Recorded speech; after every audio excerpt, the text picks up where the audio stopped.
লাথিমার ভাঙড়ে তারা বন্দিশালা আগুন জ্বালা আগুন জ্বালা। বন্ধুরা, জুলাই বিপ্লবের একজন অন্যতম মহানায়ক বলবো যিনি ছিলেন, তিনি হচ্ছেন আমাদের জাতীয় কবি কাজী নজরুল ইসলাম।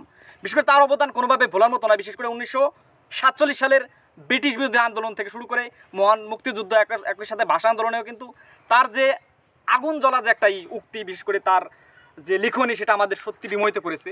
বিশেষ করে কারাগারের যে প্রকোষ্ঠ বেরি, যেটা ভেঙে আমাদের স্বাধীনতার আন্দোলনে ঝাঁপিয়ে পড়ার যে একটা অগ্রনায়ক ভূমিকা যিনি পালন করেছেন, তিনি হচ্ছেন আমাদের জাতীয় কবি কাজী নজরুল ইসলাম। একই সাথে রবীন্দ্রনাথ ঠাকুরের কথা একটু যদি আলোচনায় আনি, বিশেষ করে তার জাতীয় সঙ্গীত আমার সোনার বাংলা আমি তোমায় ভালোবাসি, সেটার কথা কিন্তু অবশ্যই আসে, সেটা সেই দিক থেকে আসছি।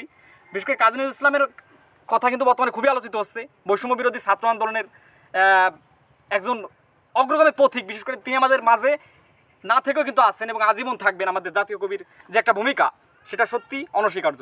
বিশেষ করে জুলাই মাসে যে একটা বিপ্লব হাসিনার বিরুদ্ধে হয়েছে, তিনি যদি আমাদের মাঝে থাকতেন বেঁচে, কাজী নজরুল ইসলাম কিন্তু একজন অগ্রগামী সৈনিক হিসেবে আবির্ভূত হতেন। সেই দিক থেকে বর্তমানে জাতীয় সঙ্গীত পরিবর্তন নিয়ে যে বিষয়টি হচ্ছে, বিশেষ করে আগে যদি হইতাম রবি, আমি হইতাম বিশ্বকবি, সেটা আপনারা সকলেই জানেন যে কাজী নজরুল ইসলামের অবদান কতটা ছিল। কিন্তু রবীন্দ্রনাথ ঠাকুর কিন্তু অনেকটা হিন্দু মনোভাবাপন্ন হয়ে তিনি আমাদের মাঝে যে জাতীয় সঙ্গীতটি উপহার দিয়েছেন, সেটা কিন্তু একটা দেবী দুর্গার প্রশংসায় বলা যায়। সেই দিক থেকে এটা কীভাবে বাংলাদেশের জাতীয় সঙ্গীত হয়, সেটা আমার বুঝে আসে না। একই সাথে কাজী নজরুল ইসলামের চল চল চল, উদ্যোগ গগনে বাজে মাতল, নিম্ন তলা ধরণীতল, অরুণ প্রাতের তরুণ দল, চল রে চল রে চল। আসলে আমি কবিতা বা এই ধরনের বিষয়ে অতটা নই। সেই দিক থেকে আমি উপন্যাস বা সাহিত্যগুলো পড়ে থাকি। সেই দিক থেকে কাব্যর কথা বলতে গেলে কাজী নজরুল ইসলামের কোনো একটা কাব্য কিন্তু আমাদের জাতীয় সঙ্গীত হিসেবে অবশ্যই সেটা ধরাবান্ধা হিসেবে তৈরি করা যায়, জাতীয় সঙ্গীত হিসেবে। কিন্তু কাজী নজরুল ইসলামের যে কবিতার বাইরে গিয়ে রবীন্দ্রনাথ ঠাকুর কিন্তু কোনোভাবে আমাদের দেশীয় কোনো সংস্কৃতির, বিশেষ করে আমাদের দেশীয় কোনো ব্যক্তি নয়। সেই দিক থেকে অবশ্যই আমি বলবো যে কাজী নজরুল ইসলামের কোনো গানকে জাতীয় সঙ্গীত হিসেবে রূপান্তর করা যায়। কিন্তু রবীন্দ্রনাথ ঠাকুরের জাতীয় সঙ্গীত যেটা আছে আমার সোনার বাংলা, সেটা কিন্তু অবশ্যই দেবী দুর্গার প্রশংসায় বলা যায়। যাই হোক, এখন কথা হচ্ছে জুলাই বিপ্লবের একজন অন্যতম মহানায়ক কাজী নজরুল ইসলামকে নিয়ে যথেষ্ট আলোচনা হচ্ছে। তার কবিতা, তার গান, তার ছড়াগুলো কিন্তু আমাদের খুবই অনুপ্রেরণা দিয়েছে শিক্ষার্থীদেরকে, বিশেষ করে বৈষম্য বিরোধী ছাত্র আন্দোলনে ঝাঁপিয়ে পড়ার জন্য। আমি একটা মনোমুগ্ধকর পরিবেশে আছি। তো বন্ধুরা, ফাইনালি কথা হচ্ছে জাতীয় সঙ্গীতের অবশ্যই পরিবর্তন দরকার।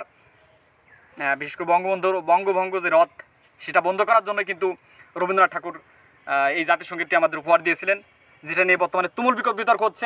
আসলে জাতীয় সঙ্গীত কিন্তু পরিবর্তনশীল।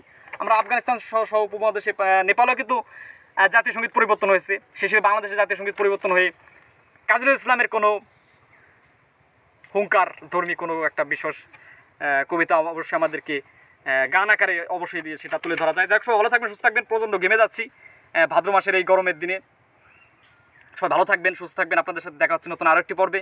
আর কাজী নজরুল ইসলামের কবিতা, গান, ছড়া, নাটক আপনার কেমন লেগে থাকে সেটা অবশ্যই কমেন্ট করে মন্তব্য করে লিখে জানাবেন। এটা হচ্ছে ব্যাপার সেবার। আর জাতীয় সঙ্গীতের ব্যাপারে ফাইনালি আরও একটা কথা বলি।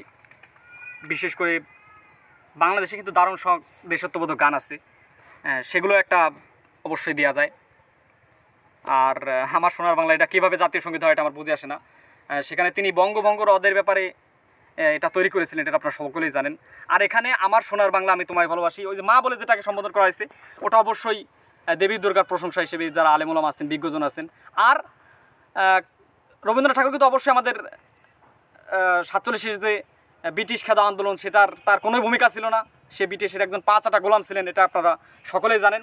সেই দিক থেকে আমাদের একজন অগ্রসৈনিক এবং বীর হচ্ছেন আমাদের কাজী নজরুল ইসলাম, যিনি কিন্তু দেশের পক্ষে বা স্বাধীনতার পক্ষে কথা বলতে গিয়ে কিন্তু জেলেও খেটেছেন। সেই দিক থেকে যথেষ্ট শ্রদ্ধা থাকবে আমাদের জাতীয় কবির প্রতি। তো সবাই ভালো থাকবেন, সুস্থ থাকবেন। আপনাদের সাথে দেখা হচ্ছে নতুন আরও একটি পর্বে। আসলে ছবিটি আমি যত্ন করে রেখে দিচ্ছি। এরকম একজন ভালোবাসার মানুষ আমাদের হৃদয়ের মণিকোঠায় আজীবন থাকবে, সেই প্রত্যাশায় আজকে এপিসোড শেষ করছি। আসসালামু আলাইকুম।